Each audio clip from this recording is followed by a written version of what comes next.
Pag ang bully pala guys ay binuli, nagnangangawak pala guys sa kakaiyak, nag-aalak crying baby, sympathizer. So ngayon nga po guys, talaga nga namang biniktima na naman nila ang bansang Pilipinas. Kasi meron na naman po sila guys panibagong naratibo. Which is yung gusto nilang palabasin sa buong mundo na tayo po ang nagsisimula ng provocation. Na tayo po ang nagsisimula ng gulo. As if naman, tingnan nyo guys ha, tingnan nyo tong balitang to. Chinese state media says Philippine troops pointed guns at Coast Guard near disputed South China Sea Reef. Yung Philippine daw natin guys, military, nanutok daw po ng baril sa Chinese Coast Guards ng China. As if maniniwala kayo. Kasi guys, in the first place, sila yung nagtitreten sa atin, di ba? Wina-water cannon tayo. Maniniwala kayo, yung Philippine military manunutok ng baril sa kanila. At ito pa yung malala, guys. Bintang sila ng bintang, wala naman pala silang pinakitang video na nanutok talaga. As in, wala. So, paano nyo masasabi na totoo na tinutukan kayo ng baril? In the first place, wala naman kayong pinakitang video. Kasi meron ako ipapakitang balita sa inyo guys ha. Tingnan nyo muna tong balita ng News 5. Actually, nakakatawa na lang talaga tong China na to eh. Kung ano-ano na talagang napapasok sa kanilang isip, yung mga imaginary claim propaganda para lang masabi na tayo tong nangunguna. Tayo tong nagpo-provoke. May mga sintu-sintu nga eh. Katulad nga yan ni Digong. May mga sintu-sintu sa pag-iisip. Tingnan nyo tong video ha. May nakita raw ang China Coast Guard ng mga armadong Pilipino sa isang barko sa Ayungin Shoal. Yan ang panibagong alegasyon ng China kasunod ng matapang na pag-iit ni Pangulong Bongbong Marcos sa ating karapatan sa West Philippine Sea. Nasa frontline ng balitang yan, si Rainiel Pawid. May panibagong akusasyon ng China sa Pilipinas sa gitna ng nagpapatuloy na tensyon sa West Philippine Sea. Ayon sa ulat ng Reuters, base sa post ng Chinese state broadcaster na CCTV, may nakita raw ang China Coast Guard na mga armadong tauhan sakay ng isang barko ng Pilipinas noong nakarang buwan. Hindi tinukoy kung anong barko ito pero nangyari raw ito sa Second Thomas Shoal o kilala rin sa tawag na Ayungin Shoal. Wala pa namang inilalabas na video o larawan ng China para patunayan ito. Kinukumpirma na rin ito ng News 5 sa Philippine Navy, Philippine Coast Guard at sa iba pang ahensya ng gobyerno. Actually guys, kagabi yung balitang yan na wala pa daw pong pinapakitang video. Pero kanina, merong inilabas. Pero guys, kayo na yung humusga kung talaga nga bang tinutukan.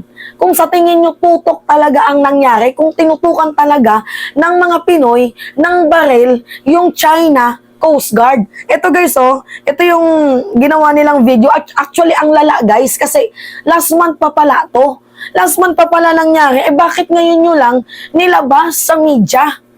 Ano yan? Nagkataon lang na porket hindi umaagree si President Marcos sa gusto ninyo?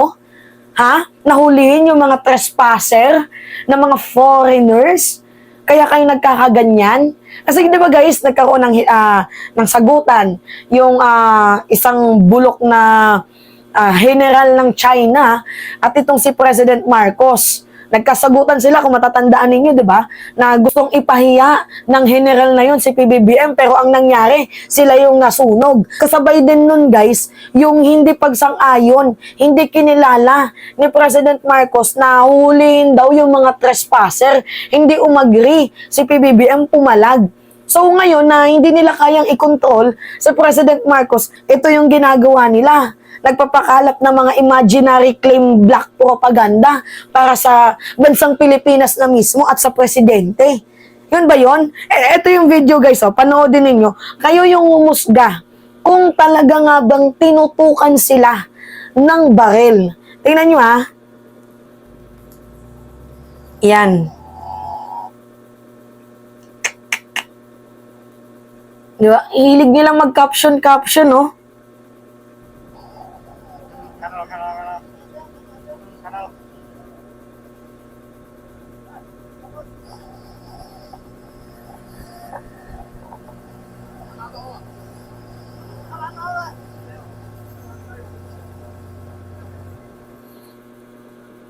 Oh, kita nyo? Nakita nyo na may tinutukan? Ha? Ay bakit hindi kayo lumapit para nang nasiguro ninyo na tinutukan nga kayo? Masyado talaga silang masyado na yung imaginary imaginary claim nila, yung mga naglalarong isipan nila na talagang desidido na talaga sila, posigido na talaga sila na sirain tayo, kaya gumagawa sila ng mga imaginary claim. Kitang-kita naman sa video na yung military natin ay naglalakad, well-trained yan and well-prepared. Halangan naman maglakad-lakad lang yan. Well-trained yan. Alam nila yung ginagawa nila. Diyos ko, hindi pa nga kayo pinaputukan, iyak na nga kayo ng iyak eh. 'Di ba? Kayo nga tong water cannon sa amin. Tapos ngayon, kayo tong nagngangawa, nag-aalak crying baby. Ipakita nyo ng malapitan yung video na kung saan tinutukan kayo. Hindi yung gawa-gawa lang kayo ng ninyo, ng claim ninyo. Sa tingin nyo, sa loob ng 42 seconds na video ninyo, mauuto nyo yung Pilipino? Mauuto nyo yung buong mundo? Diba? Inuuto nila tayo eh. Kayo nga tong simula ng gulo. Tapos ngayon, na tinutukan kayo according sa claim ninyo na kahit hindi naman kayo tinutukan, nag-aalak crying baby kayo. Di porket hindi nyo lang talagang kayang kontrolin ng presidente, di porket hindi nyo lang talaga kayang i-manipulate ang presidente, di porket hindi talaga sumasang-ayon ng presidente sa inyo, kung ano-ano na yung sinasabi ninyo, kung ano-ano na yung claim ninyo. Di ba in the first place, kayo tong threatened sa amin? As if naman mapaniwala ninyo yung buong mundo sa claim ninyo na kami ang nante-threaten sa inyo. In the first place, anong kakayahan ng maliit na bansa para labanan ang super powerful na isang bansa din? Mga yawa. Lalakas ng tama ninyo. Sa totoo lang, pares talaga sila ng ng ugali ni Digong. Yan yung ugali ni Digong. Yan yung kasi malalakas yung yung saltik sa pag-iisip. Mga imaginary claim. 'Di ba? Kita nyo naman, tinutukan daw. Tinutukan daw, guys. Tingnan nyo. Tingnan nyo kung tinutukan. May pa-caption pa silang nalalaman.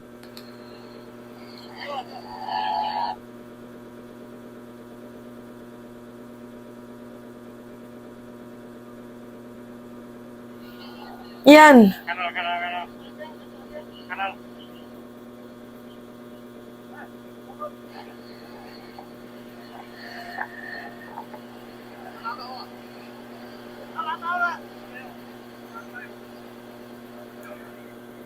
Di ba mga tarantado? Sa tingin nyo, tinutukan talaga sila. Kasi pag tinutukan nyo talagang ginagano na sila eh.